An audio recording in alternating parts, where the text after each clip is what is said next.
Welcome to the desert will blossom. Behold, the day of the Lord cometh, and thy spoil shall be divided in the midst of thee. For I will gather all nations against Jerusalem to battle, and the city shall be taken, and the houses rifled, and the women ravished.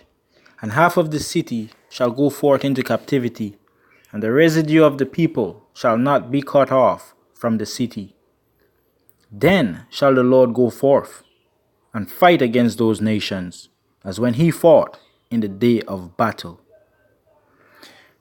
So, on this channel, the desert will blossom. This prophecy is very significant, prophecy of Zechariah 14, because it talks about when the desert is really going to come into play. Because this is world war. As we see here in verse 2, it says, I will gather all nations against Jerusalem to battle.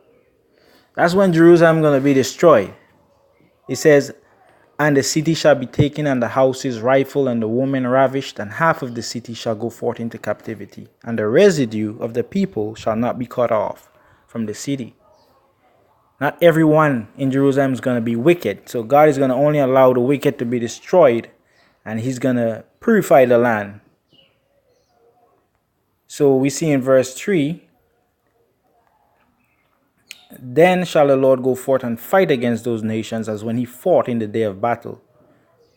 And we know how God had fought in the day of battle. He's used his servants, and like Moses and Samson, Gideon, David, so many others, right? So we continue. We're going to go here. Verse 9. And the Lord shall be king over all the earth.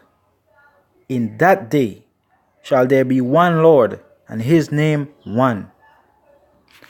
All the land shall be turned as a plain, from Geba to Rimmon, south of Jerusalem, and it shall be lifted up and inhabited in her place, from Benjamin's gate unto the place of the first gate, unto the corner gate, and from the tower of Hananeel unto the king's wine presses.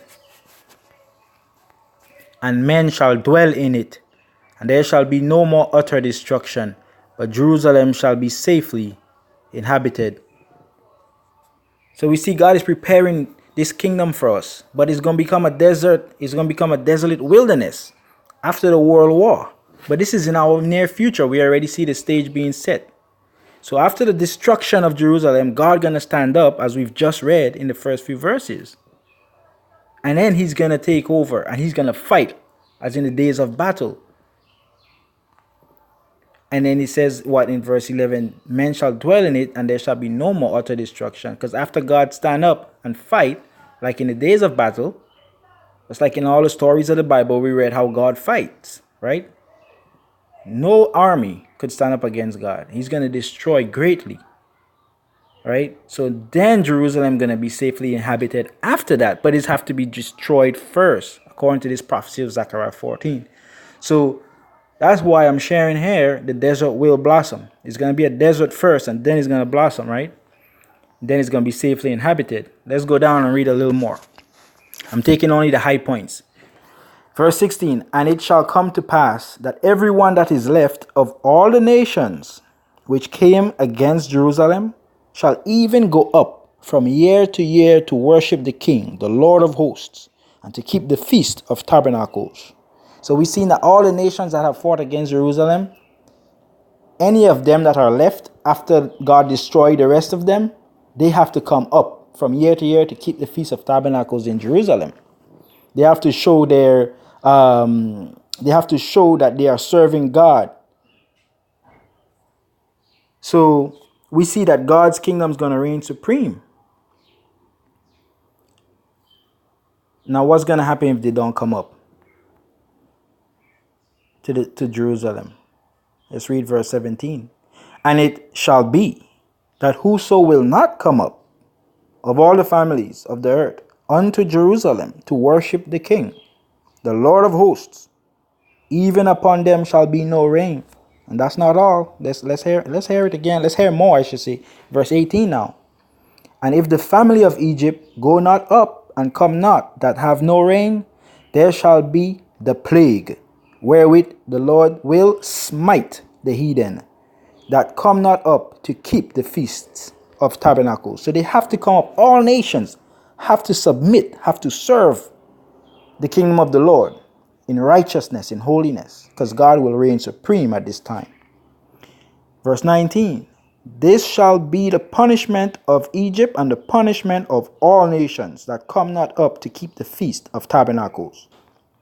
Let's read the last two verses, 20 and 21. In that day shall there be upon the bells of the horses holiness unto the Lord, and the pots in the Lord's house shall be like the bowls before the altar.